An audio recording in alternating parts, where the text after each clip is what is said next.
Welcome to debate. నేను శివకుమార్ రొక్కం. రైతు రుణమాఫీతో తెలంగాణలో సంబరం నెలకొంది. ఇచ్చిన మాట ప్రకారం ఆగస్టులోపు 2 లక్షల రుణమాఫీ చేస్తుంది రేవంత్ సర్కార్. ఇవాళ ₹1,00,000 వరకు రుణమాఫీ చేయనుంది. రుణమాఫీతో గ్రామాన సంబరాలకు కాంగ్రెస్ సిద్ధమైంది. అటు విపక్షాలు మాత్రం అందరికీ ఒకేసారి రుణమాఫీ చేయాలంటూ కూడా డిమాండ్ చేస్తున్నాయి. రుణమాఫీ సంబరాలు, విపక్షాల విసురులకు సంబంధించి ఇవాల్టి డిబేట్లో మనం చర్చించబోతున్నాం. నాతో పాటు ప్రస్తుతం ఎనలిస్ట్ వివి రావు గారు అందుబాటులో ఉన్నారు. మరి కాసేపట్లో మిగిలిన గెస్టులు కూడా మనతో పాటు జాయిన్ కాబోతున్నారు. ముందుగా ఆయనతో మాట్లాడే ప్రయత్నం చేద్దాం. నమస్తే వివి రావు గారు. నమస్తే. వివి రావు గారు, చూస్తున్నారు తెలంగాణలో ప్రస్తుతం సంబరాల వంతు వచ్చినటువంటి సిచ్యువేషన్. ఈ రోజు నుంచి రుణమాఫీ చేస్తుంది. ఆ రుణమాఫీకి తగ్గట్టే అంతకంటే భారీ స్థాయిలో సంబరాలు కూడా కాంగ్రెస్ ప్లాన్ చేస్తే, ఒక పక్క చీట్ చేస్తున్నారు. సగం మంది రైతులకు అసలు రుణమాఫీ జరగట్లేదు అని విపక్షాలు మండిపడుతున్నటువంటి పరిస్థితి. ఏమంటారు తెలంగాణ రాజకీయం గురించి?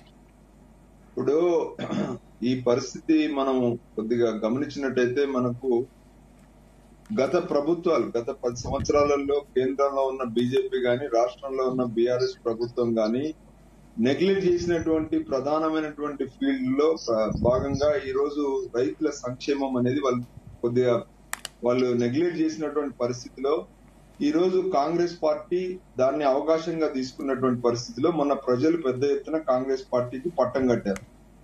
ఆనాడు అసెంబ్లీ ఎలక్షన్స్ లో గాని, ఇప్పుడు పార్లమెంట్ ఎలక్షన్స్ లో గాని వాళ్ళకి 2 సందర్భాలలో ఇప్పుడు హైదరాబాద్ మహానగరంలో పట్టణాల్లో ఉన్న ప్రజలు ఇచ్చిన తీర్పుకి, మరి గ్రామాల్లో ఉన్నటువంటి ప్రజలు ఇచ్చిన తీర్పుకి పూర్తిగా వైరుధ్యంగా ఉంది. దీనికి కారణం ఏంటంటే అప్పుడు ప్రభుత్వాలు తీసుకున్నటువంటి నిర్ణయాలు. అప్పుడు ప్రభుత్వాలు పూర్తిగా రైతులను నెగ్లెక్ట్ చేసినటువంటి పరిస్థితి. ఆ పరిస్థితి నుండే కాంగ్రెస్ పార్టీ దాన్ని అవకాశంగా తీసుకొని మళ్ళీ ఎలక్షన్స్ లో వాళ్ళు మ్యాండేట్ తెచ్చుకున్నారు. వాళ్ళు ఈరోజు అధికారంకి వచ్చారు. అయితే ఇప్పుడు జరిగినటువంటి అధికారంకి వచ్చిన తర్వాత వాళ్ళ యొక్క ప్రాధాన్యత రేపు మళ్ళీ ప్రజల్లోకి వెళ్లి రేపు స్థానిక సంస్థల్లో ఓట్లు అడగాలంటే ఖచ్చితంగా వాళ్ళకి ఒక వాయిస్ ఉండాలి. కాబట్టి వాళ్ళు దీన్ని ప్రాధాన్యతగా తీసుకొని ఈ రోజు ఇంత రిస్కీ అయినాడు. అంటే ఒక పక్కన గత ప్రభుత్వం ఖజానా ఖాళీ చేసిందని చెప్పుకుంటూనే ఈ రోజు ఇంత దుస్సాహసంగానైనా కూడా దీన్ని ఒక ప్రజలకు ఇచ్చిన హామీ నిలుపుకునే ప్రయత్నంలో వీళ్ళు ఈ రోజు ముందుకు వచ్చినటువంటి పరిస్థితి మనకు కనబడతాం. ఇది నిజంగా ఈ రోజు వాళ్ళు పూర్తిగా అందరికి ఇచ్చారా, సగం అంటే వాళ్ళు చెప్పేదానికి వాళ్ళు ఇచ్చేదానికి ఏమి వ్యత్యాసం ఉందనేది రేపు రానున్న రోజులలో మీకు అర్థమవుతుంది. ఎవరైతే ప్రజలకు చేరలేదో వాళ్ళు ఖచ్చితంగా నోరు తెరుస్తారు, మీడియాలు ఉన్నారు, మీరు మాట్లాడతారు. కానీ ఇప్పుడు ఇచ్చినటువంటి హామీ నెరవేర్చుకోవడం అనేది ఒక ఛాలెంజింగ్ విషయము. ఖచ్చితంగా అందులో కాంగ్రెస్ పార్టీ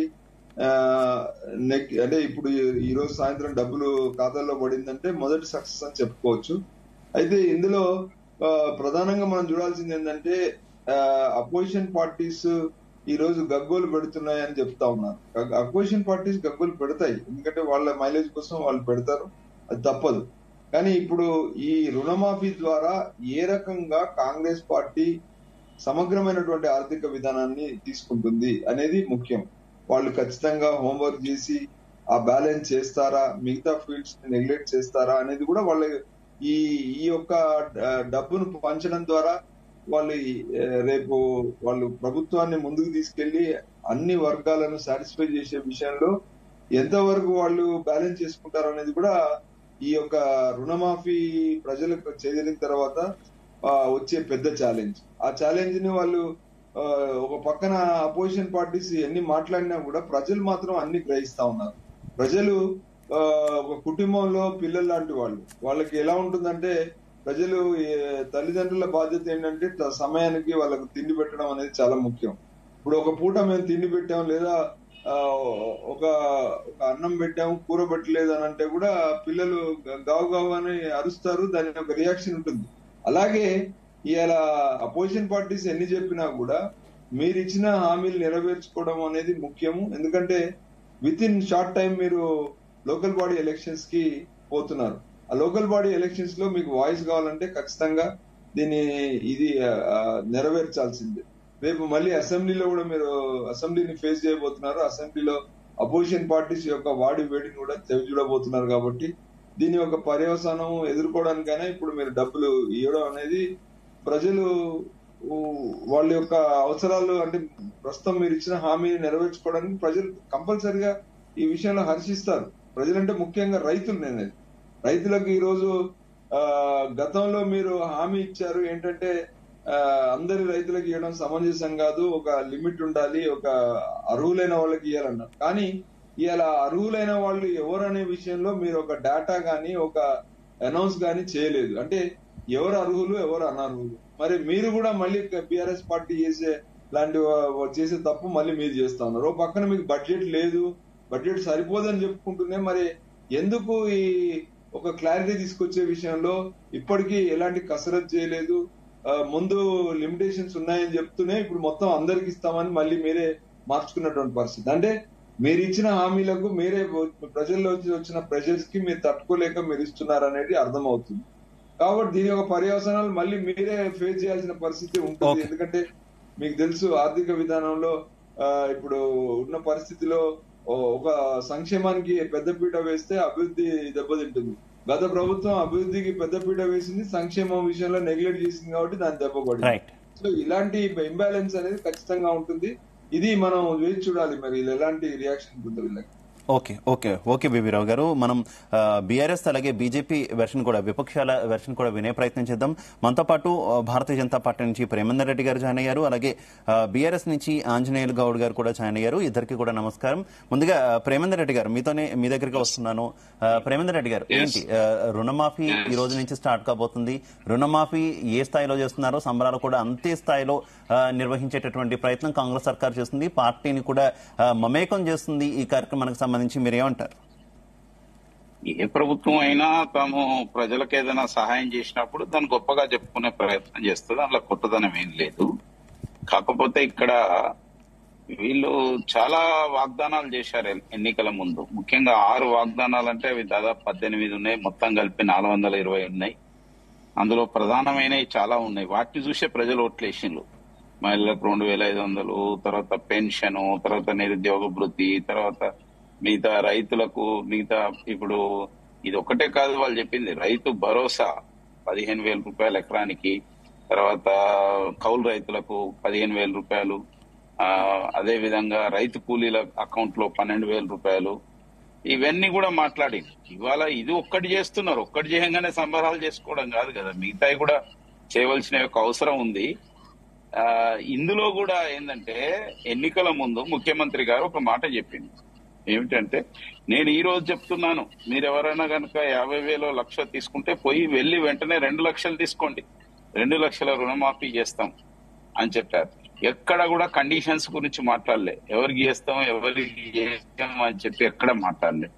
కాబట్టి ప్రజలు ఏమనుకుంటారు, మాకు కూడా మాఫీ అయితే రైతులు అనుకొని చెప్పి ఎవరైనా కనుక లేకపోతే కూడా తీసుకొని ఉండి ఉంటారు.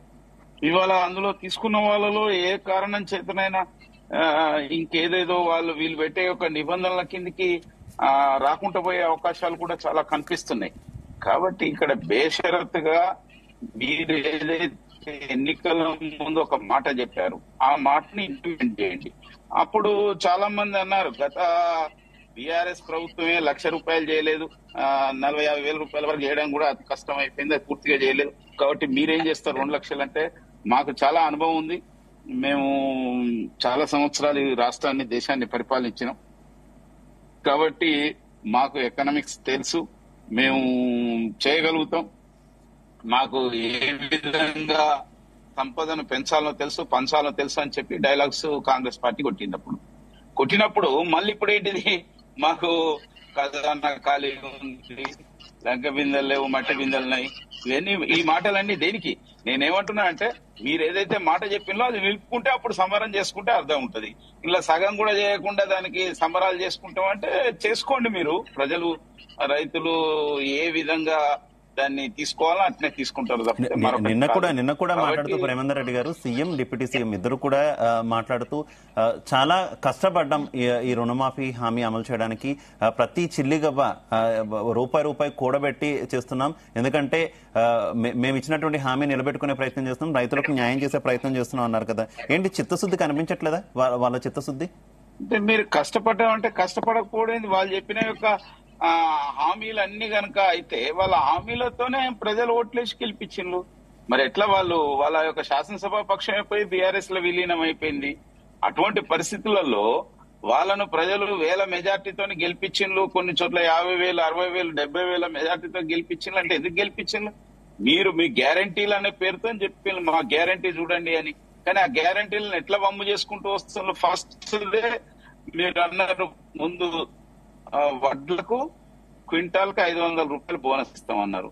వెంటనే అధికారం రాగానే మాట మార్చి లేదు సన్న వడ్లు ఎవడు పండిస్తున్నాడు, ఎంత పండిస్తారు, ఎంత పర్సెంటేజ్ ఉంటది, మొత్తం మీద 10% కూడా ఉండదు. అంటే 90% అక్కడనే గొట్టిళ్ళు. అట్లనే ఒక్కొక్కటి మిగతా యొక్క వాగ్దానాలు ఏమైనాయి అసలు మీరు చెప్పవాలి. మహిళలకు 2,500, పెన్షన్ 4,000 రూపాయలు, తర్వాత ఇప్పుడు నేను చెప్పిన యొక్క కరువు రైతు మన కౌలు రైతులు కావచ్చు, తర్వాత రైతు కూలీలు కావచ్చు, తర్వాత మిగతా విషయాలు, రైతు భరోసా విషయం కూడా ఇప్పుడు ఇదే విధంగా షరతులు పెట్టి దెబ్బ కొట్టాలని చూస్తున్నారు. మీరు అది పెట్టుబడి సాయం, రైతు భరోసా అనేది పెట్టుబడి సాయం. రెండోటి ఇలా కేంద్ర ప్రభుత్వం తీసుకొచ్చింది మొన్న. కేంద్ర ప్రభుత్వం ఇచ్చే స్కీమ్ ఎంటైర్లీ డిఫరెంట్. అది కిసాన్ సన్మాన్. దేశవ్యాప్తంగా 11,30,00,000 మందికి ఇప్పటి వరకు 3 లక్షల కోట్ల పైన నరేంద్ర మోడీ ప్రభుత్వం గత 10 సంవత్సరాలు కాదు, ఆ స్కీమ్ స్టార్ట్ అయినప్పటి నుంచి 5-6 సంవత్సరాలు అయింది. 5-6 సంవత్సరాల నుంచి దాన్ని వేస్తున్నారు. మీరు వాళ్ళు ముందే చెప్పిండ్రు, ఈ విధంగా ఇవన్నీ చెప్పలేదు. మేము ఓట్ల ముందు అసలు అడగలేదు. ఓట్లు మాకు ఇది మీ చేస్తాం, మాకు ఓట్లు వేయండి అనలేదు. ఆల్రెడీ ఇంప్లిమెంటేషన్ స్టార్ట్ చేసిన తర్వాతనే అడిగింది. కానీ మీలాగా ఒక ఆశ కల్పించి, ఇప్పుడు రైతులు ఫస్ట్ అడగలేదు. రైతు భరోసాను 5,000 నుంచి 7,500, లేకపోతే 10,000 నుంచి 15,000 చేయమని అడగలేదు. 2 లక్షల రుణమాఫీ విషయంలో నిన్న ఒక పెద్ద మనిషి అంటాడు, కాంగ్రెస్ పార్టీ అతను ఏమంటాడంటే, అసలు ఎంతమంది ఉన్నారండి రైతులు? 92% మంది బిలో 5 acres ఉన్నారని. బిలో 5 acres 92% మంది ఉన్న తర్వాత మరి 2 లక్షలు ఎందుకు పిలిపించినావు? 5 ఎకరాల 2 లక్షల రుణం తీసుకుంటారా? తీసుకోగలిగే అవకాశం ఉందా? బ్యాంకర్స్ రుణ పరిమితి ఎంత ఉన్నది ఒక్కొక్క ఎకరానికి, ఒక్కొక్క పంటకు, అతను వేసే పంటకు? కాబట్టి నీవే 2 లక్షలు అంటే ప్రలోభ పెట్టడమే కదా, ఆశ చూపెట్టడమే కదా. చూపెట్టి ఇప్పుడు మళ్ళీ 2 లక్షలు తీసుకున్న వాళ్ళు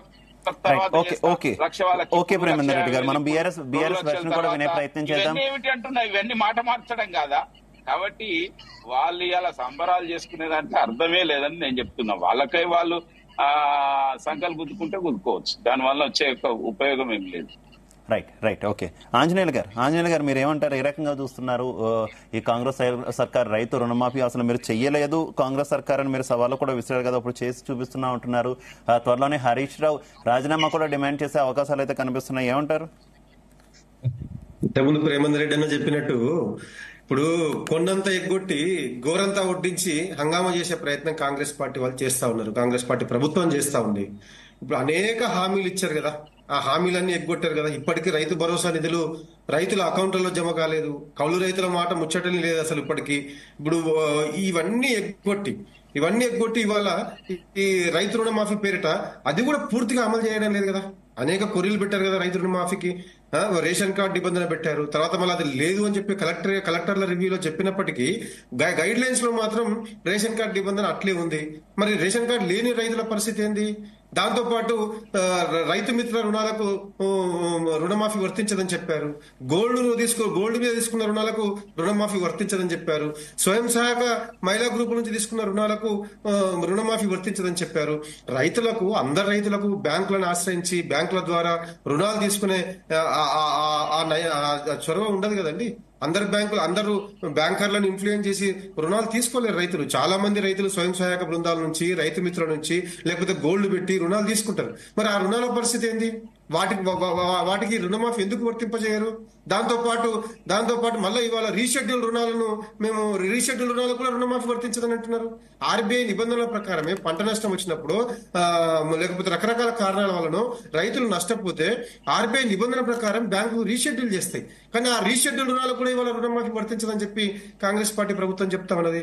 రాష్ట్రంలో దాదాపు 60 లక్షల మంది రైతులకు బ్యాంక్ ఖాతాలు ఉంటే కేవలం 11 లక్షల మంది రైతులకు మాత్రమే ఇవాళ రుణమాఫీ రుణమాఫీ వర్తింపజేస్తామని చెప్పి కాంగ్రెస్ ప్రభుత్వం చెప్తా ఉన్నది. ఇవన్నీ చూస్తుంటే రుణమాఫీ అమల్లో కూడా చిత్తశుద్ధి కనిపించడం లేదు. ఇవాళ రైతులు రోడ్ల మీదకి వచ్చారు. వ్యవసాయం మీద ఈ ప్రభుత్వానికి సరైన దృష్టి లేదు. వ్యవసాయం ఇవాళ గాలి వదిలేశారు. వ్యవసాయ రంగాన్ని సాగునీరు లేక, సకాలంలో విత్తనాలు అందక, రైతులు ఇవాళ రైతు భరోసా ఇప్పటికీ రాక, పెట్టుబడి సాయం అందక రైతులు ఆందోళనలో ఉన్నారు. కాబట్టి కాంగ్రెస్ పార్టీ నాయకులు గ్రామాలకు వెళ్లే పరిస్థితి లేదు. కాబట్టి ఇవాళ పాక్షికంగా ఏదో రుణమాఫీ చేసి సంబరాలు చేసుకుని హంగామా చేసి రైతులను మభ్యపెట్టే ప్రయత్నం చేస్తా ఉన్నారు. కానీ రైతులు ఇవాళ చాలా స్పష్టంగా ఉన్నారు. మీకు నిజంగా చిత్తశుద్ధి ఉంటే ఏ ఆంక్షలు లేకుండా, ఈ షరతులేవీ లేకుండా అందరికీ ఏకకాలంలో 2 లక్షల రుణమాఫీ చేయండి. 60 లక్షల మంది రైతులకు ఏకకాలంలో రుణమాఫీ చేయండి. పాస్బుక్ ని ప్రామాణికంగా తీసుకోండి. ఈ కొర్రీలన్నీ పక్కకు పెట్టండి. అప్పుడు అందరూ హర్షిస్తారు, మీ నిర్ణయాన్ని ఆమోదిస్తారు. గత బీఆర్ఎస్ ప్రభుత్వము 2 దఫాల్లో ఒకసారి దాదాపు 30 లక్షల మంది రైతులకు, రెండోసారి 22 లక్షల మంది రైతులకు దాదాపు 31,000 కోట్ల రూపాయలని 2 దఫాల్లో గత బీఆర్ఎస్ ప్రభుత్వం మాఫీ చేసింది. రైతు బంధు పేరిట దాదాపు 80,000 కోట్ల రూపాయలని రైతుల ఖాతాల్లో నేరుగా జమ చేసింది. రైతు బీమా పేరిట దాదాపు 5,000 కోట్ల రూపాయలని రైతుల ఖాతాల్లో జమ చేసింది. రైతులకు సాగునీరు అందించింది. రైతులకు ఉచిత కరెంట్ ఇచ్చింది. ఇన్ని రైతాంగ సంక్షేమ చర్యల్ని బీఆర్ఎస్ ప్రభుత్వం గతంలో చేపట్టింది కదా. మరి మీరెందుకు 8 నెలల కాలంలో కింద మీద పడిపోతా ఉన్నారు? నిద్రలేని రాత్రులు ఎందుకు గడుపుతా ఉన్నారు? నాకైతే అర్థం కావడం లేదు. అందరికీ నవ్వొస్తా ఉన్నది మంత్రుల స్టేట్మెంట్ చూస్తే. అంతగా నిద్రలేని రాత్రులు గడపాల్సినంత పరిస్థితి మీకు ఎందుకు? మీరే చెప్పారు కదా. అంటే బడ్జెట్ మీద అంచనా లేకుండా హామీ ఇచ్చారా? లేకపోతే రాష్ట్ర ఆర్థిక పరిస్థితి మీద అంచనా లేకుండా అడ్డగోలుగా హామీ ఇచ్చారా? అధ్యయనం చేయకుండా, అవగాహన లేకుండా హామీ ఇస్తే అవి మీరు చేసిన తప్పులే కదా. అది మీరు చేసిన పెద్ద తప్పే కదా. కాబట్టి ఇవన్నీ, ఈ డైలాగులు, ఈ హంగామాను రాష్ట్ర ప్రజలు గాని రైతులు గాని హర్షించారు. మీరు చిత్తశుద్ధితో రైతు రుణమాఫీ చేసే ప్రయత్నం చేయండి. ఈ ఆంక్షలు కొర్రీలు లేకుండా రైతు రుణమాఫీ చేయండి. ఇంకొకటి, ఇప్పుడు రైతులు, మీరు ఏ ప్రాంతంలో రైతులైనా అడగండి. గతంలో వడ్ల ప్యాకెట్ ధర 600 నుంచి 700 ఉండేది. ఇవాళ వడ్ల ప్యాకెట్ ధర 1200 నుంచి 1300 ఉంది. అంటే డబుల్ అయింది వడ్ల ప్యాకెట్ ధర. దాని తర్వాత ఎరువుల మీద, ఒక ప్యాకెట్ మీద 200 రూపాయలు ఎరువుల ధరలు పెరిగినాయి. ఇట్లా అన్ని ధరలు పెంచుతూ ఎరువుల ధరలు పెంచారు, వడ్ల ప్యాకెట్ మీద ధరలు పెంచారు. దాని తర్వాత ఇప్పుడు కూడా ఏ రకంగా రైతులను ఆదుకునే చిత్తశుద్ధి చర్యలు రాష్ట్ర ప్రభుత్వం దగ్గర లేవు. వీటన్నిటినీ రైతులు గమనిస్తా ఉన్నారు. ఈ రైతు రుణమాఫీ పెట్టి సంబరాలు చేసుకుంటే రైతులు ఏమీ హర్షించరు. వాళ్ళకి నిజంగా సహాయం అందినప్పుడు, ఏ కొర్రీలు లేకుండా, ఏ ఆంక్షలు లేకుండా, పాస్బుక్ ప్రామాణికంగా వాళ్ళకి సహాయం అందినప్పుడు, రుణమాఫీ జరిగినప్పుడు మాత్రమే అందరూ హర్షిస్తారు తప్ప ఈ హంగామా చూసి వలలో పడిపోయి, మాయలో పడిపోయే అమాయకులు తెలంగాణ రాష్ట్రంలో ఏం లేరు. కాంగ్రెస్ పార్టీ వాళ్ళు ఇప్పటికైనా వాళ్ళ వైఖరిని సరిదిద్దుకోవాలి. మీరే ఇచ్చిన హామీలు, మీరు కల్పించిన ఆకాంక్షలు, మీరు కల్పించిన ఆశలు, వాటిని వెంటనే చిత్తశుద్ధితో నెరవేర్చే ప్రయత్నం చేస్తే అందరూ హర్షిస్తారు. రైట్, ఓకే ఆంజనేయులు గారు. రైట్, వివి రావు గారు. ఆంజనేయులు గారు చాలా అంశాలని ప్రస్తావించాను మనం చూస్తాం. అంటే చాలా మంది కూడా అంటూ ఉన్నారు, ఇజ్ ఇట్ ఎనఫ్, అంటే రుణమాఫీ చేస్తే సరిపోతుందా? అఫ్ కోర్స్ ఖచ్చితంగా కూడా స్వాగతించాలి. ఎందుకంటే నష్టపోయిన రైతులకు, ఎవరైతే రుణాలు తీసుకున్నారో వారికి మాఫీ చేయడం ద్వారా కొంత ఆదుకోవడం అనేది కరెక్ట్, స్వాగతించినప్పటికీ కూడా అది చేస్తే సరిపోతుంది అనేటటువంటి ప్రశ్నలు కూడా ఉన్నాయి కదా. ఎందుకంటే నకిలీ విత్తనాలు లేకుండా చూసుకోవడం, వారికి సరైన సమయంలో నీరు అందేలా చూడాలి, విద్యుత్ అందేలా చూడాలి, ఎరువులు సక్రమంగా అందేలా చూడాలి, ఇలా చాలా అంశాలు ఉన్నాయి కదా. ఆ అంశాల్లో కాంగ్రెస్ సర్కార్ సక్సెస్ అయింది అనుకుంటున్నారా? కేవలం రుణమాఫీతో రైతులను సాటిస్ఫై చేస్తే వాళ్ళు సాటిస్ఫై అవుతారంటారా? ఇప్పుడు నేను చెప్పాను, ఇప్పుడు ఇంట్లో ఒక పిల్లలు లాంటి వాళ్ళు మన ప్రజలు. వాళ్ళకి ఈ పూట అన్నం పెడితే మళ్ళీ మధ్యాహ్నం రాత్రి అన్నం పెట్టుకున్నా సరిపోదండి. వాళ్ళకి తిండి ఇచ్చాం కదా, బట్టలు ఇవ్వము అంటే సరిపోదు.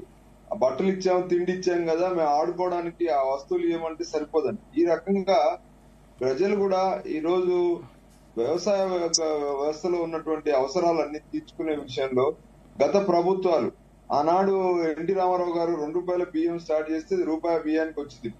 అట్లనే ఒక సంక్షేమం అనేది ఒకటి స్టార్ట్ అయిన తర్వాత దాని మీద ప్రజలు ఆధారపడి దాన్ని ఒక అలవాటుగా మార్చుకొని దాని ఒక కొనసాగిస్తున్నటువంటి పరిస్థితుల్లో కొత్త ప్రభుత్వాలు వాళ్ళ పార్టీలను వ్యతిరేకించవచ్చు, కానీ ప్రజల్లో డిపెండ్ అవుతున్నటువంటి విషయాలను వాళ్ళు ఎట్టి పరిస్థితిలో ఎన్ని ఎలక్షన్ సమయంలో ఎన్ని మాయమాటలు చెప్పి గెలిచినా కూడా వాస్తవికానికి వచ్చినప్పుడు మాత్రం ఖచ్చితంగా ప్రజలు దాన్ని ఒప్పుకోరు. ఎందుకంటే ఒకవేళ మీరు దాన్ని తిరగదోడే ప్రయత్నం చేస్తే దాని యొక్క పర్యవసానం ఇమీడియట్ గా ఎలక్షన్స్ లో మీకు కనబడుతుంది. ప్రజలు అన్ని గ్రహిస్తా ఉన్నారు. కాబట్టి డెఫినెట్ గా ఇప్పుడు కాంగ్రెస్ పార్టీ ఇది ఒక్క పని చేశాం, ఇది డబ్బులు ఇచ్చాము, మిగతా పనులు చేయకున్నా కూడా మాకు ఓట్లు పడతాయంటే అది తాత్కాలికంగా ప్రభావం చూపిస్తుండొచ్చు, కానీ again it will have a long run effect. కాబట్టి నేను అదే చెప్తాను, దినదిన గండంగా మారుతున్నటువంటి రాజకీయాలు, అంతర్గత ప్రజాస్వామ్యం లేని రాజకీయ పార్టీ ఫండ్ ట్రాన్స్పరెంట్ గా లేదు.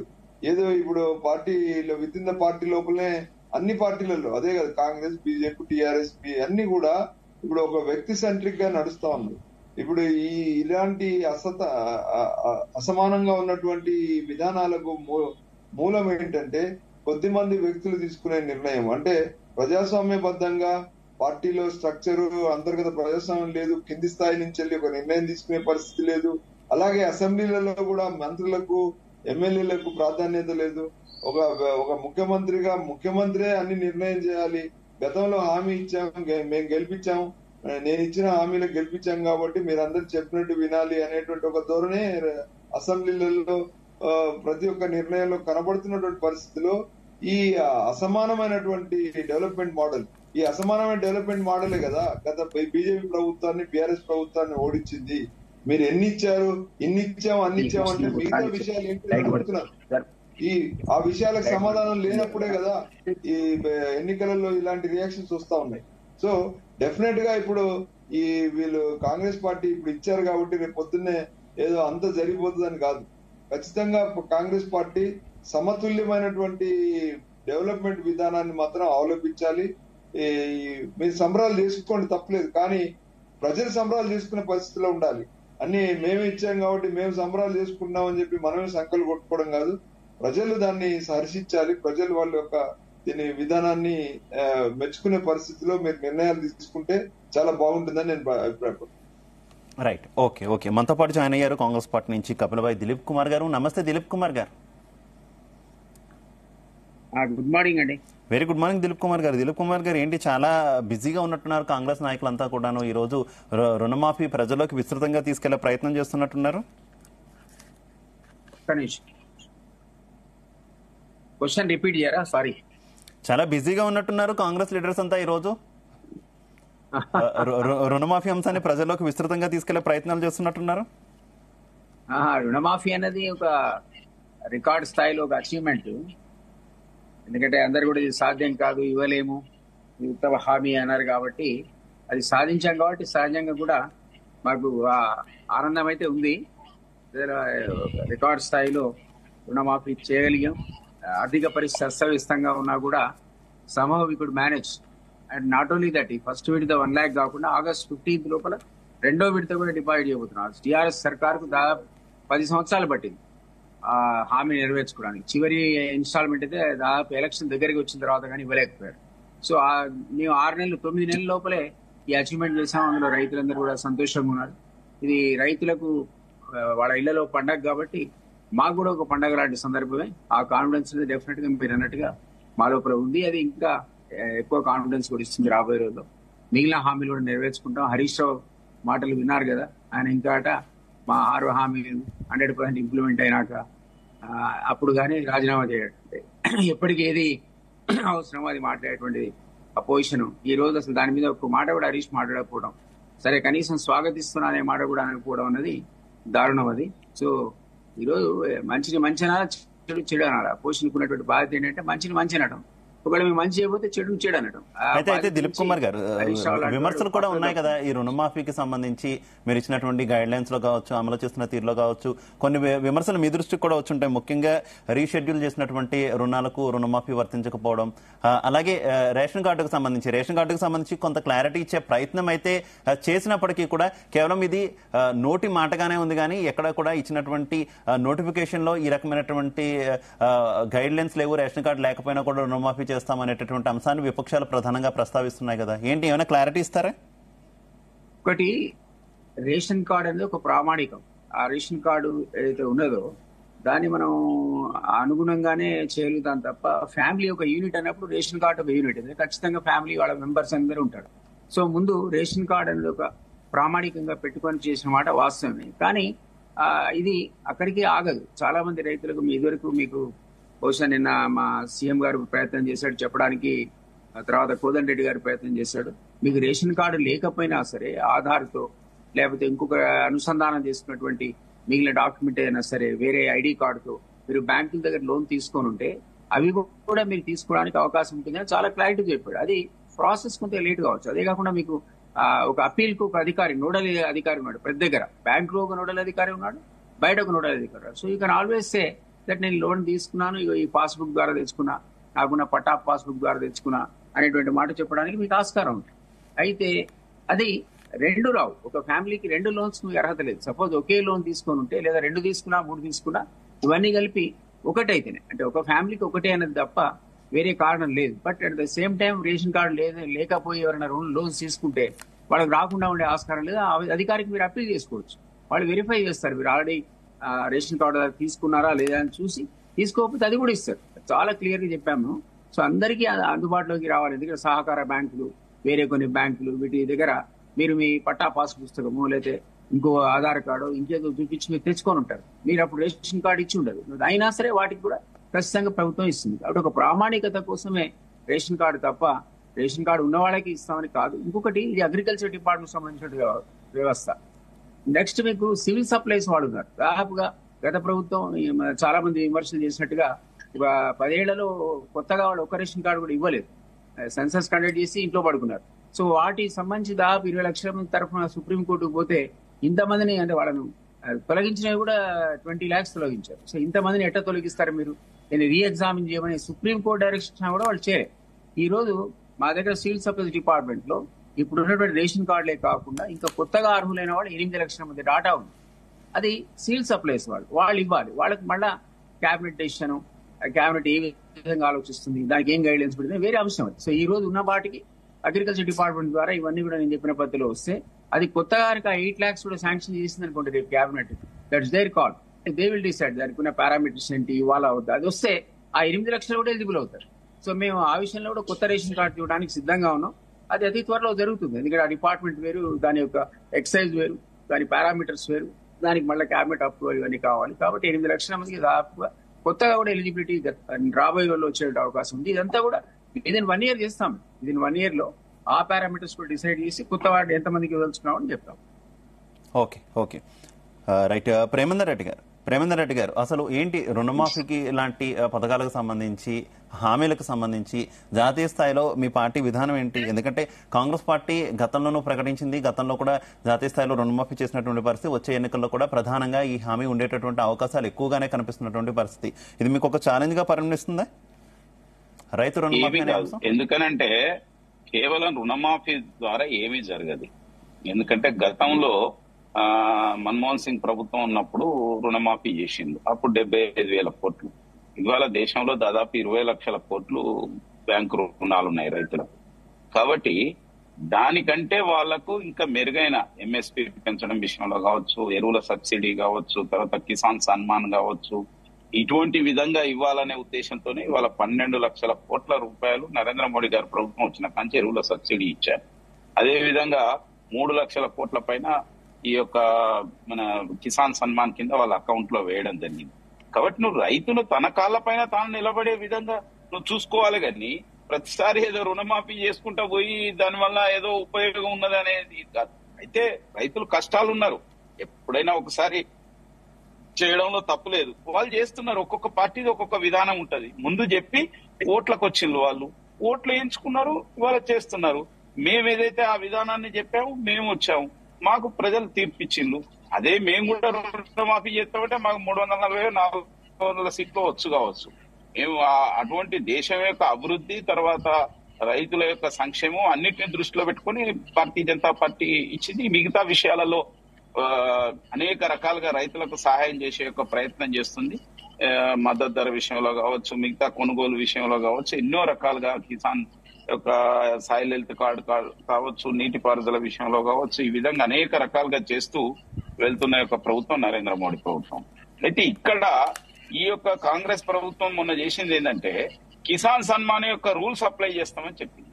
కిసాన్ సన్మాన్ రూల్ అప్లై చేస్తామని మరి ఎలక్షన్ల ముందు ఎందుకు చెప్పలేదు? కిసాన్ సన్మాన్ రూల్ లో ఏంటంటే ఇన్కమ్ ట్యాక్స్ యొక్క ఇది ఉంది. ఇవాళ సాధారణమైన యొక్క రైతులు కూడా వాళ్ళ పిల్లల కోసం ఈ రోజు ఇన్కమ్ ట్యాక్స్ ఇది చేస్తున్నారు, వెహికల్స్ తీసుకోవడానికి ఇన్కమ్ ట్యాక్స్ చేస్తున్నారు. ఇటువంటి దశలో మరి ఏ విధంగా ఇది జరుగుతుంది, ఎంతమందిని అన్యాయం చేస్తారు? మరి ఇది ఎలక్షన్ల ముందు చెప్పలేదు కదా, ఓట్లు వేసుకునే ముందు చెప్పలేదు కదా. కాబట్టి ఇవన్నీ కూడా ముందు వీటన్నిటి విషయంలో ఆలోచించాలి. ఇవాళ ఉన్న యొక్క పరిస్థితుల్లో వీళ్ళు ఏదైతే చెప్పిన దాని విషయంలో, చేస్తున్న దాని విషయంలో ఇవన్నీ కూడా అసంబద్ధంగా ఉన్నాయి. కాబట్టి ముందు షరతులు లేకుండా దీన్ని ఈ యొక్క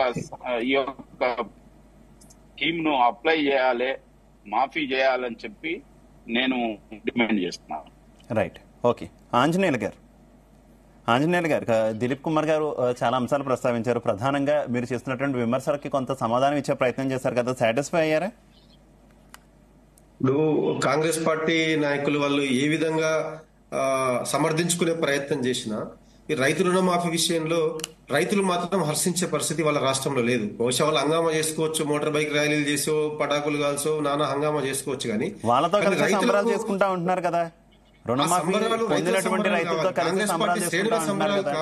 కావద్దు కదా, రైతుల సంబరాలు కావాలి అవన్నీ కూడా.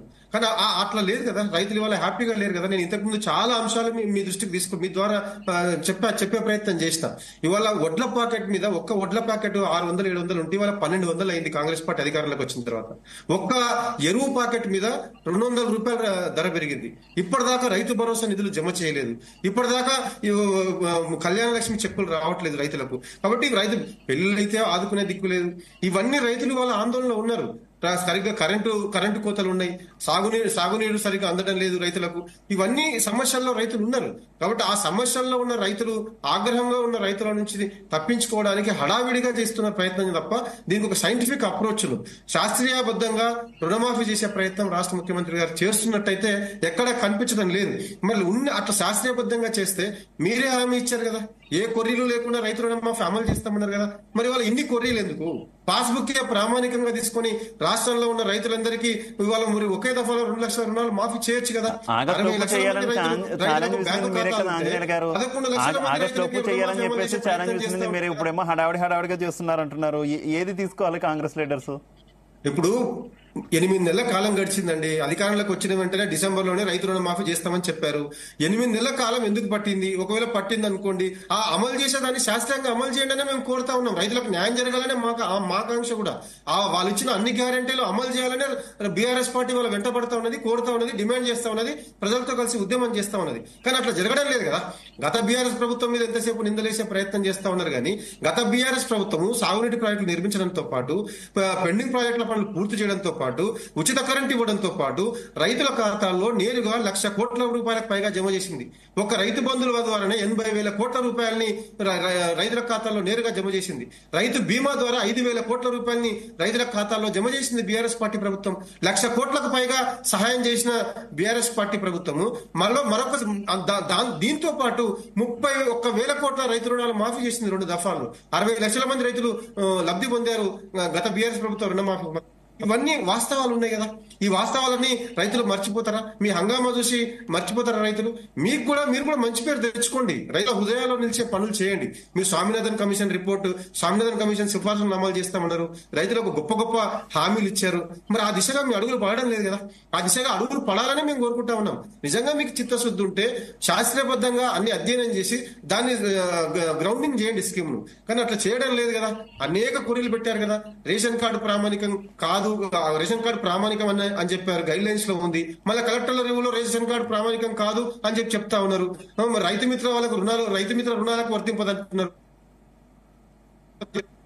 రకరకాల స్వయం సహాయక మహిళలతో తీసుకున్న గ్రూపులతో తీసుకున్న రుణాలకు రుణమాఫీ వర్తించదని చెప్తా ఉన్నారు. ఇన్ని ఆంక్షలు ఎందుకు?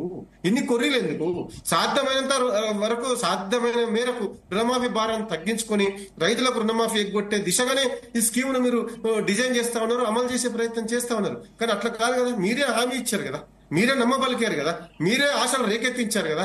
మరి ఆ దిశగా మీరు ఎందుకు అమలు చేసే ప్రయత్నం చేయడం లేదు? మీకు ఆనాడు ఆ రాష్ట్ర ఆర్థిక పరిస్థితి మీద అవగాహన లేకుండా హామీ ఇచ్చారా? అధ్యయనం చేయకుండా హామీ ఇచ్చారా? ఎందుకు ఇవాళ గత ప్రభుత్వం మీద అబాండాలు వేసి రుణమాఫీ భారాన్ని సాధ్యమైన తగ్గించుకుని రైతులకు ఎగ్గొట్టే ప్రయత్నం చేస్తా ఉన్నారు? ఇప్పటిదాకా రైతు భరోసా ఎందుకు అమలు చేయడం లేదు? రైతు కూలీలకు, కౌలుదారులకు కూడా ఇస్తామన్నారు. అది పక్కన పెడితే అసలు రైతులకే ఇప్పటిదాకా రైతు బంధు నిధులు జమ కాలేదు.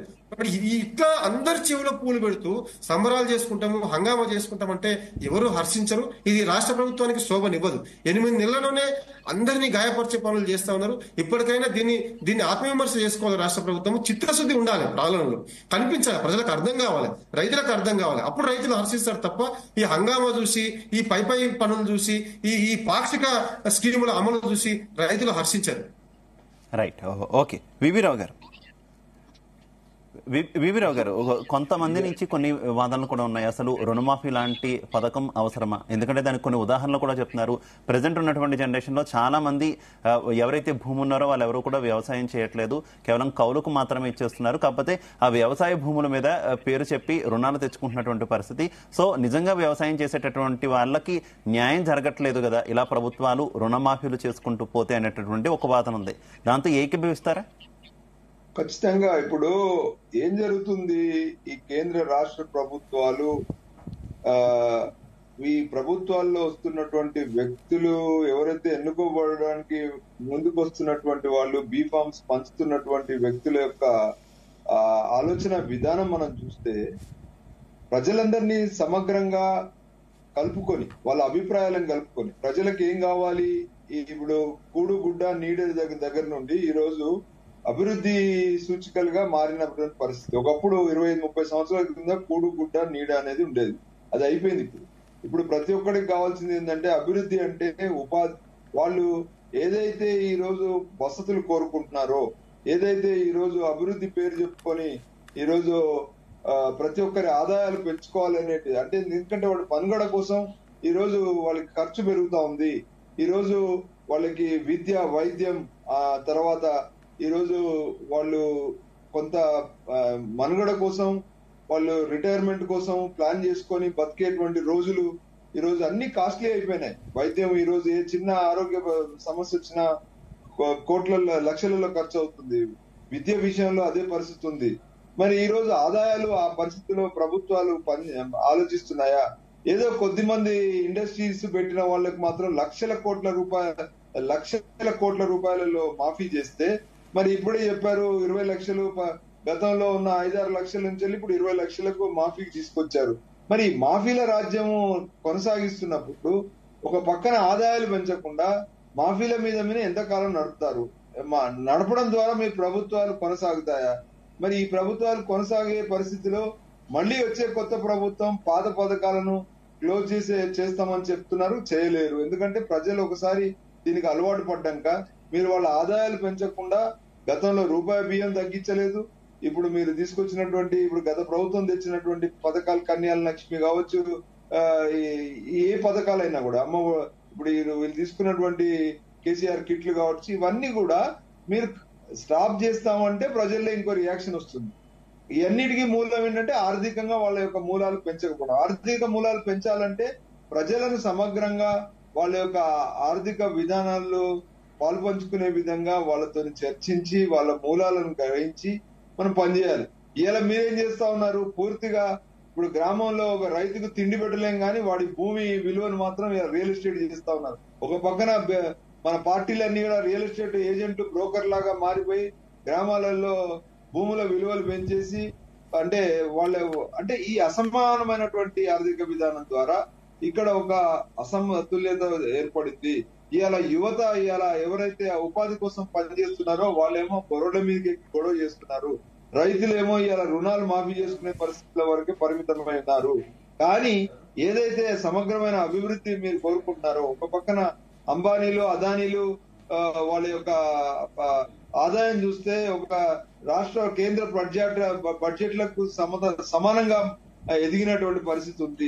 ఎందుకు ఇంత అసమానతలతో కూడుతున్నట్టు నిర్ణయాలు తీసుకుంటున్నారు ఈ ప్రభుత్వాలు? ఎవరిని ఉద్దేశించి? ఇప్పుడు ఇవాళ ఎవరికి మీరు బీఫామ్లు ఇస్తున్నారు? ఆ బీఫామ్ల యొక్క వాళ్ళ యొక్క బ్యాక్గ్రౌండ్ ఏంటి? వాళ్ళు నిజంగా ప్రజల్లోంచి ఉన్నటువంటి నాయకుల? వాళ్ళు ఖచ్చితంగా ప్రజా ప్రయోజనంలో నిర్ణయం తీసుకునేటువంటి నాయకుల? మరి ఎందుకు ఇంత ఈ రకమైనటువంటి అసమానతలతోనే రాజకీయ పార్టీల స్వరూపాలు ఎలా ఉన్నాయి, ప్రజల అవసరాలు ఎలా? వివరావు గారు మ్యూట్ లోకి వెళ్ళినట్టున్నారు ఒకసారి. ప్రభుత్వము అధికారంలోకి రావడానికి తీసుకునే హామీలు వాస్తవికంగా ప్రభుత్వంలోకి వచ్చిన తర్వాత అక్కడున్న ఆర్థిక విధానాలకు వైరుధ్యం ఉంది. ఎందుకంటే ఆ వైరుధ్యాన్ని మీరు ఎన్నుకునే ముందు ఒక రకంగా హామీలు ఇచ్చి అధికారంలోకి వస్తున్నారు, అధికారంలోకి వచ్చినా దాన్ని తీర్చడానికి నానాలు తంటాబడి సమగ్రమైన అధికార అభివృద్ధి విధానం ప్రజలు కూడా అలవాటు పడినట్టే ఉన్నారు కదా బీబీరావు గారు. ఒకవేళ అధికారంలో వచ్చిన తర్వాత పూర్తి స్థాయిలో అమలు చేయలేకపోయినా వాళ్ళ నుంచి అంత ప్రతిఘటన అయితే ఏం కనిపించట్లేదు కదా. కరెక్ట్ అండి. ప్రజలకి ఈ పరిస్థితిని ఎవరు తీసుకొస్తున్నారు? ఈ పరిస్థితిని ఇప్పుడు మీరు 2 లక్షల రూపాయల రుణమాఫీ కార్పొరేట్ సంస్థలకు ఇచ్చి ఒక 10 లక్షలు 20 లక్షలు వీళ్ళకి ఇచ్చారు. మరి అవన్నీ ఆ విషయాలన్నింటిలో ఒక సమతుల్యత లేదు కదా. ఎందుకు ఈ రకమైనటువంటి అసమానతలు ఉన్నాయి? ఎందుకు ఈ రియల్ ఎస్టేట్ విషయానికి వస్తే ఒక రైతుకు ఎంఎస్పీ ఇవ్వరు కానీ తన భూమికి మాత్రం ఎక్కడ లేని విలువ కట్టే పరిస్థితి ఉంది. ఏమి ఆ భూమికి ఆ విలువలు అమ్ముకోమంటారా? మొత్తం రైతుల్ని రోడ్డు మీదకి ఎక్కి అమ్ముకుని దివాలా కోరకమంటారా? అంతా రియల్ ఎస్టేట్ చేయమంటారా? మరి రియల్ ఎస్టేట్ తోనే బతకమంటారా? అది సాధ్యం అవుతుందా? ఇలాంటి అసమానతమైనటువంటి అభివృద్ధి విధానాల వల్ల జరుగుతుంది కదా ఇదంతా కూడా. అది మీరు పిల్ల మొదల, కోడి మొదల, గుడ్డు మొదల అంటే ప్రజలు తప్పు పడుతున్నారు. మీరు ప్రజలు ఇవాళ మీకు అధికారం ఇచ్చేది ఎందుకు? మీకు అవకాశం ఉంది, రాజ్యాంగం మీకు అవకాశం ఇచ్చింది. ఎక్కడైనా ఒక రాజకీయ పార్టీ ప్రజలతోని ఓపెన్ హార్ట్ గా మాట్లాడుకొని వాళ్ళతోని చర్చించుకొని ఈ మనం రానున్న అభివృద్ధి మోడల్ మీ యొక్క ప్రమేయంతో చేస్తాం అని కూర్చోబెట్టి మాట్లాడుకునే పరిస్థితి ఉందా? ఎక్కడ లేదు కదా. లేనప్పుడు మీరు 1 లక్ష రూపాయలు రుణమాఫీ చేసినా 2 లక్షలు చేసినా గత మన్మోహన్ సింగ్ ప్రభుత్వం చేస్తే అప్పుడేమన్నా నిలబెట్టారా? మళ్ళీ ఓడించారు కదా. ఇప్పుడు కాంగ్రెస్ పార్టీ అదే పని చేస్తా ఉంది. కానీ మిగతా అంశాలకు మరి తిలోదకాలు ఇస్తారా? మరి మిగతా అభివృద్ధికి మిగతా డెవలప్మెంట్ కి అంటే సమాధానం లేదు. కాబట్టి దినదినగండంగా గడుపుకునేటువంటి ప్రభుత్వాలకి మీరు చర్చించి నిర్ణయాలు తీసుకునే పరిస్థితి లేదు. అది ఉండాలి, అది రావాలి. రేపు అసెంబ్లీలో గానీ బడ్జెట్స్ లో గానీ ఓపెన్ గా డిస్కషన్ జరగాలి. మీడియా వాళ్ళు మాట్లాడినప్పుడు మాత్రం రాజకీయ ప్రతినిధులందరూ కూడా దుర్మార్గంగా వాళ్ళని అటాక్ చేస్తా ఉన్నారు. నేను అన్ని రైట్ బీబీరావు గారు, రైట్, ఓకే. దిలీప్ కుమార్ గారు, ప్రధానంగా అంటే కేవలం రుణమాఫీ చేస్తే రైతులు సాటిస్ఫై అయిపోతారా? మీరు ఇచ్చినటువంటి హామీ నిలబెట్టుకున్నారన్న పేరుతోనే మీ వెనకాల మద్దతుగా ఉంటారా అనేటటువంటి ప్రశ్నలు కూడా ఉన్నాయి కదా. ఎందుకంటే గత కొంతకాలంగా మీరు అధికారంలోకి వచ్చిన తర్వాత విత్తనాలకో ఎరువుల కోసమో రైతులు పాస్ పుస్తకాలు చెప్పులు లైన్ లో పెట్టాల్సినటువంటి దుర్భర స్థితులు వచ్చేసాయి అంటూ కూడా విపక్షాలు ఆరోపించినటువంటి పరిస్థితి చూస్తాం. ఓకే, ఆరోపణలు ఏ రకంగా ఉన్నా కూడా రైతులకు నిజంగా సకాలానికి నీరు అందడం ముఖ్యం, అలాగే విద్యుత్ అందడం ముఖ్యం, ఎరువులు అందడం ముఖ్యం, నాణ్యమైన విత్తనాలు అందడం ముఖ్యం, అలాగే పండించిన పంటకు గిట్టుబాటు ధర రావడం ముఖ్యం. ఇవన్నీ కాకుండా కేవలం రుణమాఫీతో నెట్టుకోకపోతే నిజంగా వారు సాటిస్ఫై అవుతారనుకుంటున్నారా మీరు? డెఫినెట్లీ సాటిస్ఫై కారు, ఒక భాగం మాత్రమే. ఎందుకంటే రైతుకు ఇచ్చేటువంటి ఇన్సెంటివ్స్ మీకు తెలుసు, ఫెర్టిలైజర్స్ లో కూడా కేంద్రం రాష్ట్ర ప్రభుత్వాలు చాలా సబ్సిడీ ఇస్తాయి.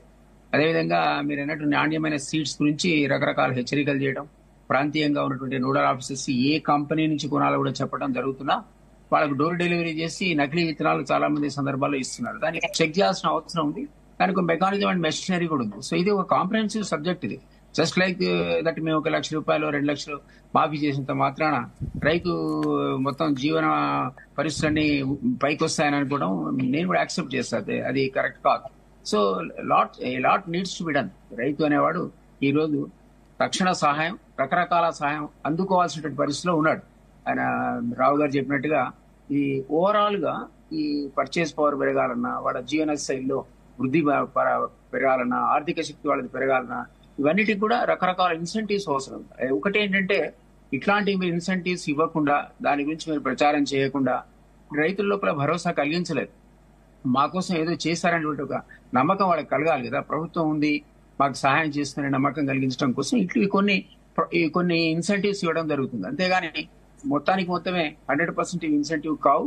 అది ఆయన పూర్తి లాభం జరగదు. సో రకరకాల కేర్స్ కూడా తీసుకోవాలి. మీరంటే మార్కెట్ ఆయన ప్రొడ్యూస్ రావడానికి మనం సహకరించాలి, వచ్చిన తర్వాత మినిమం సపోర్ట్ ప్రైస్ రావడానికి సహకరించాలి, మార్కెట్ లో స్టోరింగ్ ఫెసిలిటీ ఇవ్వాలి. ఇవన్నీ కూడా గత ప్రభుత్వం చేసింది, మా ప్రభుత్వం చేస్తుంది. ఇప్పుడు అది ఎంత చేయలేదు. స్టోరేజ్ ఉంది, గత ప్రభుత్వం 10 times దాని స్టోరేజ్ కెపాసిటీ పెంచింది. అది సరిపోదు, ఇంకొక 20 times పెంచాల్సిన అవసరం ఉంటుంది.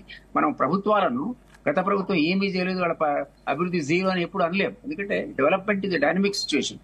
క్రమక్రమంగా వారు చేసిన దాన్ని కొనసాగిస్తూ మనం మరికొన్ని ఇవ్వాలి తప్ప అసలు ఆయన ఏమీ చేయలేదు, సున్నా చేసేయడం అనలేము. అట్ ద సేమ్ టైం వాళ్ళు రుణమాఫీ చెప్పి వాళ్ళు కూడా ఆర్థిక పరిస్థితులు సరిగ్గా లేకపోవడం వల్లే దాదాపు 10 సంవత్సరాలు పట్టింది వాళ్ళకి ₹1,00,000 మాఫీ చేయడానికి. మేమైతే ఒక ఎక్స్ట్రా స్టెప్ తీసుకున్నాం కదా, ఇప్పుడు 1,00,000 చేసి మరో 1,00,000 చేయడానికి తీసుకున్నాం. ఇది కాస్త ఫైనాన్షియల్ డిఫికల్టీస్ ఉన్నా కూడా ఓవరాల్ ఫైనాన్షియల్ సిచ్యువేషన్ అందరికీ తెలుసు. మరి హామీలు ఎందుకు ఇచ్చారంటే బయట నుంచి మేము 5,00,000 కోట్ల అప్పు ఉంటుంది అనుకున్నాం, తీరా వచ్చినాక 6,73,000 కోట్ల అప్పు ఉంది. అప్పు ఉండటం సహజమే, వాడు అప్పు తీసుకున్న తర్వాత ఏదో ఒక డెవలప్మెంట్ యాక్టివ్లో పెట్టుంటారు. సరే, అందులో అవినీతి కూడా ఉందనేది గతంలో మేము చేసిన ఆరోపణ. అవినీతి ఉందా లేదా అనేది ప్రజలు చూశారు కదా. కేసీఆర్ లాంటి వాడు మా దళిత బంధు పథకాన్ని కూడా మా వాళ్ళు 30% నొక్కేస్తున్నారు అన్నాడు కూడా అని. అంటే వేరే చోట్ల అయిపోయింది, ఇక్కడ కూడా అయిపోయింది అని ఆయన ఒప్పుకున్నాడు. 30% కరప్షన్ అనేది అన్ని స్కీమ్ లో జరుగుతుందని. సో అట్లాంటివి కొన్ని అబ్జెక్షనబుల్ ఉన్నా కూడా ఆల్ టుగెదర్ వాళ్ళు ఏమీ చేయలేదు, ఎవరికి ఏం చేయలేదని అనలేం. We can't say that. So వాళ్ళు అన్ని రకాలుగా. అలాగే దిలీప్ కుమార్ గారు, గత బీఆర్ఎస్ ప్రభుత్వంలో 24 గంటలు నాణ్యమైన విద్యుత్ అనేది మేము రైతులకు అందించాము అని చెప్పి చాలా గర్వంగా చెప్పుకున్నారు కదా బీఆర్ఎస్ నేతలంతా కూడా. మీరు ఇప్పుడు రైతులకు ఎన్ని గంటల విద్యుత్ ఇస్తున్నారు దిలీప్ కుమార్ గారు? ఓటు వేయలేదు కదా, ఎందుకది? ప్రజలు ఒక డెవలప్మెంట్ చూడరు, వాళ్ళు రకరకాల పారామీటర్స్ చూస్తారు. ఆ పారామీటర్స్ లో ఏమేమి ఉన్నాయో చూసి వాళ్ళకి నచ్చని వ్యవహారాలు ఉంటే మీరు ఏం చేసినాడో దాన్ని పట్టించుకోకుండా వాళ్ళు ఓటేసింది గతంలో కూడా మనం చూసాం. Development is not a yard stick. అయితే దిలీప్ కుమార్ గారు గతంలో కేసీఆర్ సర్కార్ ఉన్నప్పుడు మేము నాణ్యమైన విద్యుత్ 9 గంటల పాటు రైతులకు ఇచ్చామని చెప్పి చాలా ఘనంగా చెప్పుకున్నటువంటి పరిస్థితి. మీరు ఇప్పుడు ఎన్ని గంటల విద్యుత్ ఇస్తున్నటువంటి పరిస్థితి? ఎందుకంటే మీ ప్రభుత్వం వచ్చిన తర్వాత విద్యుత్ కి, విత్తనాలకి, ఎరువులకి చాలా ఇబ్బందులు పడుతున్నారు రైతులు అనేటటువంటి విమర్శలు పదే బీఆర్ఎస్ కోసం ఎక్కడైనా షట్ డౌన్ అయి ఉండొచ్చు. కానీ ఆయనే కేసీఆర్ చెప్పినట్టుగా ఈ రోజు మీరు కన్జంప్షన్ అనేది 9-10 యూనిట్లు ఉందనుకుందాం, మీ దగ్గర ప్రొడక్షన్ 8 యూనిట్లు ఉందనుకున్నాం, 2 షార్టేజ్ ఉంటే స్టాక్ ఎక్స్చేంజ్ లో బ్రోకర్ ఉంటుంది, స్టాక్ ఎక్స్చేంజ్ లో కూర్చొని వాళ్ళు చెక్ చేసి ఏ రాష్ట్రంలో ఎక్కడ తక్కువ ఉందో అక్కడ కొనే విధానంగా కొన్నామని అడిగాను. మేము కూడా కొనగలుగుతాం కదా. ఇప్పుడు సపోజ్ ఇంకో గవర్నమెంట్ దగ్గర పక్క ఛత్తీస్గఢ్ దగ్గర నుంచో మరో దగ్గర నుంచి ఆయన గ్రిడ్ 2 గ్రిడ్లు ఏర్పాటు చేసుకున్నాం, తెలంగాణ మొత్తం నేషనల్ గ్రిడ్ లో ఈరోజు ఇంటిగ్రేట్ చేసామంటే అప్రిషియబుల్. ఆ గ్రిడ్ వాడుకొని మేము కొనుక్కురాలి మా ఛత్తీస్గఢ్ దగ్గర మార్కెట్ రేట్ చూసుకొని. సో మాకు ప్రజలను ఇబ్బంది పెట్టే పరిస్థితి ఎందుకు వస్తుంది? ఎందుకంటే గవర్నమెంట్ నిజంగా కొనుక్కొచ్చినా ఇది బుక్ అడ్జస్ట్మెంట్. మేము దాంట్లో సమయం దొరుకుతుంది, మాకు 6 నెలలకి ఇస్తాం, 1 yearకి ఇస్తాం అని కూడా చెప్పచ్చు. అది ఎక్కువ రేటు కూడా తేవచ్చు, తక్కువ రేటు కూడా తేవచ్చు. ఇవన్నీ చేస్తున్న అవకాశం ఉన్నప్పుడు కరెంటు యొక్క కన్జంప్షన్ ఎక్కువ ఉంటే మేము తక్కువ ప్రొడ్యూస్ చేసి ప్రజలు ఇబ్బంది ఎందుకు పెడతాం? Definitely maintenance problems. మేము ఇందులో సెటిల్ కావడానికి పట్టిన సమయంలో ఒక 4 రోజుల పాటు అక్కడ ఇక్కడ మీకు ఉన్నమాట వాస్తవమే ఆ ఇబ్బంది. ఎందుకంటే మాకు కూడా అర్థం కావడానికి సమయం పట్టింది. దాన్ని ఓవర్కమ్ అయి మేము సెటిల్ చేసినాక మీరు చెప్పండి ఎక్కడన్నా విద్యుత్ కొరత ఎక్కడైనా ఉందా? ఏ ఇండస్ట్రీకి కానీ ఓ రైతు కానీ నాకు అసలు రాలేదు కరెంట్ అనేటువంటి సందర్భం లేనే లేదు.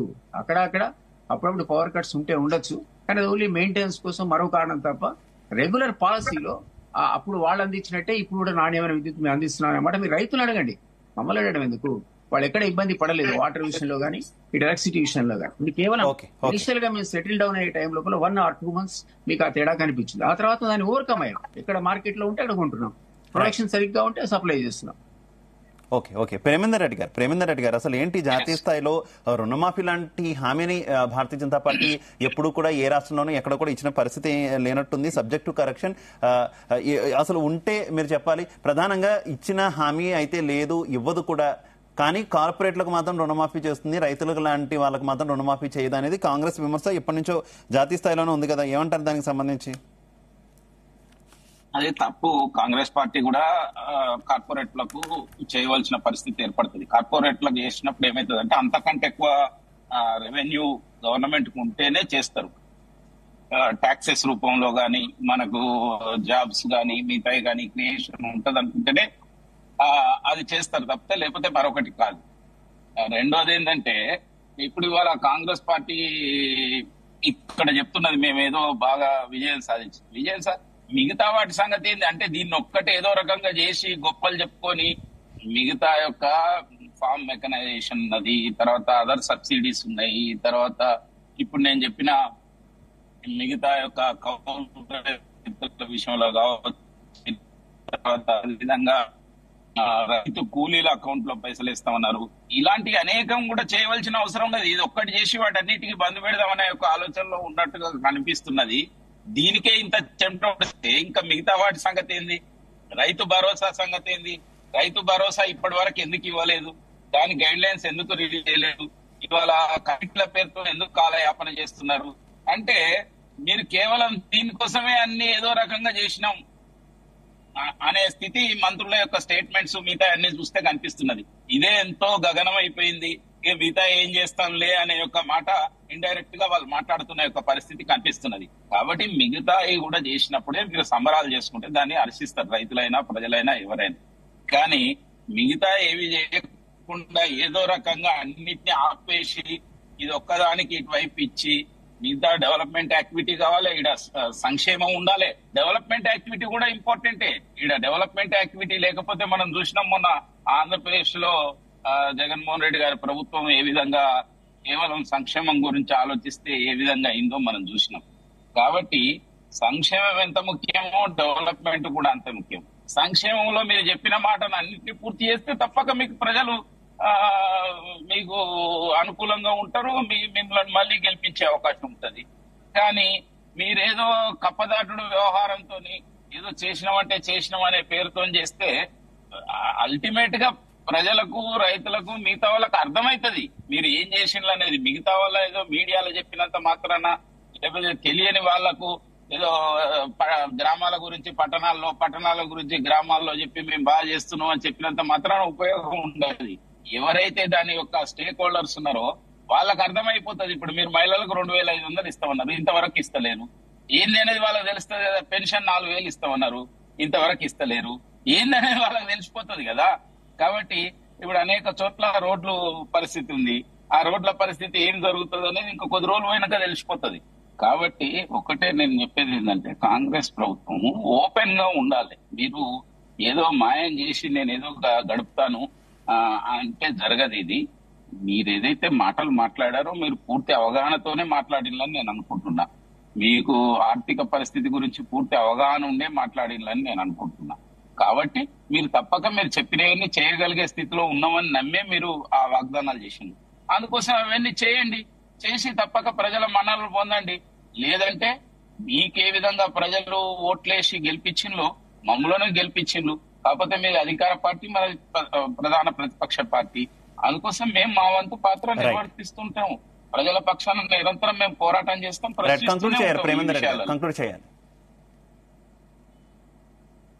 Right, okay okay.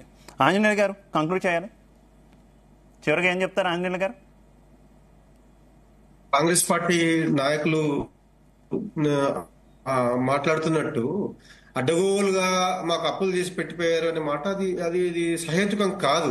ఎఫ్ఆర్బిఎం పరిమితుల మేరకు ఆరోగ్యకరమైన అప్పులు చెల్లింపుల విధానాన్ని తెలంగాణ రాష్ట్ర ప్రభుత్వం అనుసరించిందని ఆర్బీఐ హ్యాండ్ బుక్ లో ఉంది.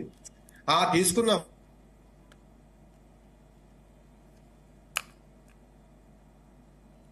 ఆంజనేయులు గారు మీట్లోకి వెళ్ళినట్టున్నారు, ఒకసారి చూడండి. అప్పులు కూడా చేశారు. ఇవన్నీ కూడా ఆరోగ్యకర అప్పులు చెల్లింపుల విధానాన్ని తెలంగాణ రాష్ట్ర ప్రభుత్వం అనుసరించిందని ఆర్బీఐ హ్యాండ్ బుక్ ఆర్బీఐ నిర్ధారించింది. కాంగ్రెస్ పార్టీ నాయకులు కేసీఆర్ ప్రభుత్వం అప్పులు చేసింది, అప్పులు మిగిల్చిపోయిందని అంటే నమ్మే వాళ్ళు ఎవరు లేరు. ఎవరైనా విఘ్నులు ఆర్బీఐ హ్యాండ్ బుక్ రిపోర్ట్ తీసుకొని చూస్తే అర్థమవుతుంది. కాకపోతే కాంగ్రెస్ పార్టీ నాయకులకు, ముఖ్యంగా ముఖ్యమంత్రి రేవంత్ రెడ్డి గారి చుట్టూ విఘ్నులైన వాళ్ళు, మేధావులు, అవగాహన ఉన్న వాళ్ళు లేకపోవడం వల్ల ఆయన తొందరపాటుతో ఈ విధంగా స్కీమ్లను అమలు చేసే ప్రయత్నం చేస్తా ఉన్నాడు, ఎగ్గొట్టే ప్రయత్నం చేస్తా ఉన్నాడు, కొర్రీలు విధించే ప్రయత్నం చేస్తా ఉన్నాడు. దీని నుంచి ముందు ఆ దూరం నుంచి బయటపడాలి. ఇచ్చిన హామీలను చిత్తశుద్ధితో అమలు చేసే దృక్పథాన్ని అలవర్చుకోవాలి. అది లేకుండా పుట్టిగా మాయ మాటలతోని గత ప్రభుత్వం మీద నిందలేసి, లేకపోతే అడ్డమైన షరతులు లింకులు పెట్టేసి స్కీములను పాక్షికంగా అమలు చేస్తే అది కాంగ్రెస్ ప్రభుత్వానికి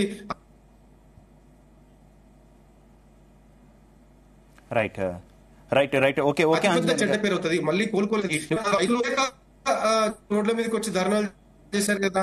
పాలమూరు జిల్లాలో రైతులు రోడ్ల మీదకి వచ్చి ధర్నాలు చేశారు కదా. కాబట్టి రైతులు ఇవాళ ఆందోళనలో ఉన్న మాట నిజము. ఒక రైతు రుణమాఫీ అది కూడా పాక్షికంగా చేసి సంబరాలు చేసుకుంటే అది కాంగ్రెస్ పార్టీ ప్రభుత్వానికి శోభనివ్వదు.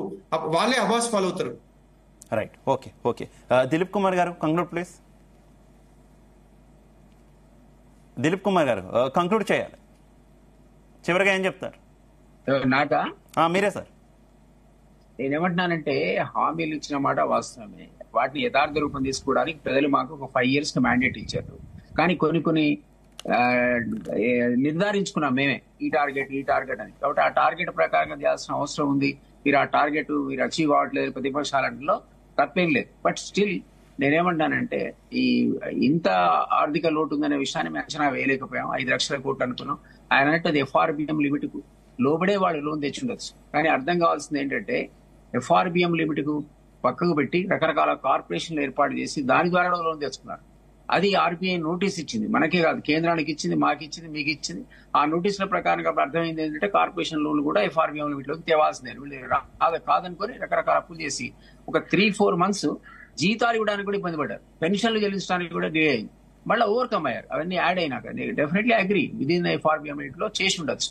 కానీ దాంట్లో ప్రియారిటీస్ వేరే రకంగా ఉండే. మీరు ఎక్కడో పెట్టారు, ఇంకెక్కడో పెట్టారు, అవి అన్ఇంపార్టెంట్ అయినటువంటి దాంట్లో పెట్టి రకరకాల ఇబ్బందులు పడ్డారు. కాళేశ్వరం దాంట్లో వాళ్ళు ఇంకా ఎలక్షన్ పోకముందే వాళ్ళ దాని ఏమంటారు కర్నూటి సాగుకు రకరకాల కారణాలలాగా అవినీతి ఒకటి, అది కాళేశ్వరం కూగడం ఒకటి. దాని మీద ఎంత పెట్టుబడి పెట్టాం. ఈ రోజు అది మళ్ళీ రిస్టోర్ చేయడానికి మేము కూడా పెట్టుబడి పెట్టాల్సిన అవసరం వస్తుంది. అది అవుదా కాదా అనేది భగవంతుడు. సో ఇట్లాంటి ప్రియారిటీస్ ను వాళ్ళు ఎంచుకున్న ప్రియారిటీస్ అనేది డెవలప్మెంటల్ యాక్టివిటీ వైపు లేకుండా లాంగ్ టర్మ్ ప్రొడక్షన్ అసెట్స్ అని అనుకుని చేశారు. అవి కొన్ని బ్యాక్ ఫైర్ అయినాయి. సో దాన్ని వాళ్ళు అంగీకరించాల్సిందే. ఈ రోజు నిజంగా కాళేశ్వరం తిరిగి ఉపయోగంలోకి వస్తే సంతోషం, లేదా 1 లక్ష కోట్లు పెట్టుబడి పోయినట్టే. సో నేనేమంటున్నానంటే ఇవన్నీ కూడా మేము చెప్పిన ఈవెన్ మీరన్న రైతు భరోసా ప్రేమేందర్ రెడ్డి గారు అన్నారు, అదైనా పూర్తిగా చేస్తారు. రైతు భరోసాకు కూడా గైడ్ లైన్స్ ఉంటాయి. ఎట్లయితే ఆధార్ కార్డు ప్రామాణికమో, ఆధార్ కార్డు మన రేషన్ కార్డు ప్రామాణికమో, దానికి కూడా వైట్ కార్డే ప్రమాణికం. ఆ కార్డే ప్రమాణికం. దానికి 7.5 acres 10 acres లిమిట్ అనేది క్యాబినెట్ డిసైడ్ చేస్తుంది. అదేంటి అంటే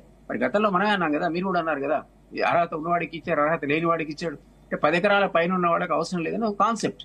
మరి అప్ టు 10 acres 100 ఎకరాల నుండి కూడా 10 ఎకరాల వరకు ఇచ్చి మిగిలినది ఇవ్వమంటారా, అది క్యాబినెట్ డిసైడ్ చేస్తుంది. ఏదైనా ప్రతి పథకానికి కూడా గైడ్ లైన్స్ లేకుండా చేయలేము, పారామీటర్స్ లేకుండా చేయలేము. ఇవి మిస్యూజ్ అయిన సంగతి మనందరికీ తెలుసు. వైట్ కార్డ్స్ ఇస్తే మిస్యూజ్, వేరే స్కీమ్స్ ఇస్తే మిస్యూజ్. ఇవన్నీ మిస్యూజ్ కాకుండా అర్హత లేని వాడు రియల్ ఎస్టేట్ వాడికి 100 ఎకరాలు ఉంటే వాడు ఎప్పుడో మన పేపర్లో చూసాం, 2 గుట్టకు 200 ఎకరాల నోడికి 10 ఏళ్లుగా పోతూనే ఉంది రైతు బంధు. అది అరికట్టాల్సిన అవసరం కూడా. ఓకే దిలీప్ కుమార్ గారు మనకు సమయం తక్కువ ఉంది, అర్థం చేసుకోవాలి. కంక్లూడ్ చేయాలి. ఏవైనా గైడ్ లైన్స్ ఉంటాయి. వివిరావు గారు కంక్లూడ్ చేయాలి. ఓవరాల్ గా ఈ రోజు కాంగ్రెస్ పార్టీ తాము ఇచ్చిన హామీలకు ఇంత పెద్ద రిస్క్ తీసుకోవడం అనేది హర్షించదగ్గ విషయం. ఎందుకంటే రైతులకు సంబంధించిన విషయం కాబట్టి వాళ్ళను హర్షిస్తూనే, ఇంకో పక్కన చిత్తశుద్ధితోని అమలు పరిచే విషయం. ఇది ఇచ్చాం కాబట్టి మిగతావి మేము పట్టించుకోమనే పద్ధతిలో కాకుండా సమయం తీసుకొనైనా రైతులను రక్షించే విషయంలో కాంగ్రెస్ పార్టీ తప్పనిసరిగా చిత్తశుద్ధితో పనిచేసే క్రమంలో ఒక పక్కన రైతుల అవసరాలను పూర్తిగా క్షేత్రస్థాయి నుండి సమాచారం తెప్పించుకొని వాళ్ళకు అనుగుణంగా వాళ్ళ మనోభావాలకు అనుగుణంగా ఈ స్కీములు పథకాలన్నింటినీ కూడా అమలు పరిస్తే బాగుంటది. దీని పేరు చెప్పుకొని మిగతా అన్ని కూడా మీరు నిర్లక్ష్యం చేయకూడదు అనేటువంటి ఒక విషయంలో అపోజిషన్ పార్టీలు చెప్తే వాళ్ళ మీద మనం విరుచుకుపడడం ఒక ఎత్తు అయితే, ఇంకో పక్కన దాంట్లో ఉన్న వాస్తవికతను గ్రహించి బ్యాలెన్స్ గా పోవడం అనేది చాలా అవసరం. ఎందుకంటే గత ప్రభుత్వాలు అంత పెద్ద స్థాయిలో వాళ్ళు బడ్జెట్లు కేటాయించినా కూడా ప్రజల యొక్క రియాక్షన్ ఎలా ఉందో మీరు దాన్ని పరిగణలోకి తీసుకొని వివరించాలని చెప్పి నేను కోరుతున్నాను. Right, okay, thank you so much BB Rao garu, thank you so much Dilip Kumar garu, thank you so much Anjaneyulu garu, అలాగే thank you so much Premender Reddy garu. అందరికీ కూడా ధన్యవాదాలు డిబేట్ లో పాల్పంచుకున్నందుకు. ఓవరాల్ గా చూసుకుంటే ఈ రోజు నుంచి అయితే రైతు రుణమాఫీని కాంగ్రెస్ సర్కార్ ప్రారంభిస్తుంది. సాయంత్రం 4 గంటలకు రైతుల అకౌంట్లలో 1 లక్ష రూపాయల వరకు కూడా ఈ రోజు జమ చేయబోతున్నారు. ఆగస్టు నెలాఖరులోపు కూడా పూర్తి స్థాయిలో రుణమాఫీ పూర్తి చేయాలని కాంగ్రెస్